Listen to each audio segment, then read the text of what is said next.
તો આજે આપણે ઉપવાસમાં ખાય એવું સ્વાદિષ્ટ મોરૈયું બનાવીશું. એના માટેની રેસીપી હું આજ તમને બતાવીશ. એના માટે મેં ટામેટાં, બટેકા અને મરચાં લીધા છે. તમને જેટલું યોગ્ય લાગે એ પ્રમાણે તમે લઈ શકો છો. અને એના માટે પાણી ગરમ કરી 1 કટોરી અંદર મોરૈયું એડ કર્યો છે.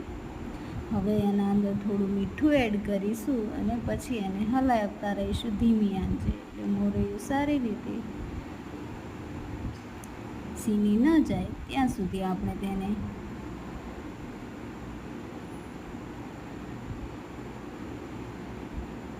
ધીમી ધીમી આંચે આવી રીતે ચલાવતા રહીશું.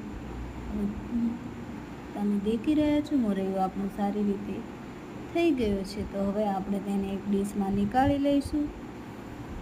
પછી આપણે તેને ડીશમાં નીકાળ્યા પછી જે મસાલા છે તે આપણે તૈયાર કરી લઈએ.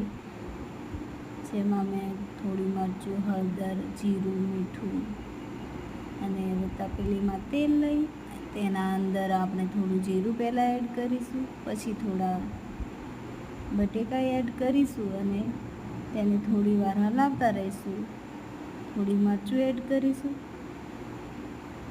બટેકા સારી રીતે સીની ના જાય ત્યાં સુધી આપણે તેને હલાવીશું. પછી એના અંદર ટામેટાં એડ કરીશું. ટામેટાં એડ કરી પછી આપણે જે મસાલો લીધો એ બધો મસાલો એડ કરી દઈશું.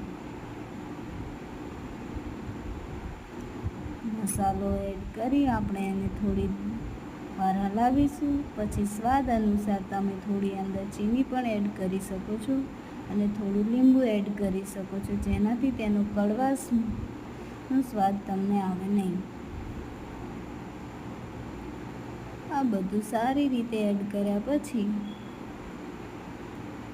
આપણે એને થોડી વાર હલાવી લીધું. સારી રીતે બધું મિક્સ થઈ ગયા પછી આપણે એને અંદર મોરૈયું એડ કરીશું.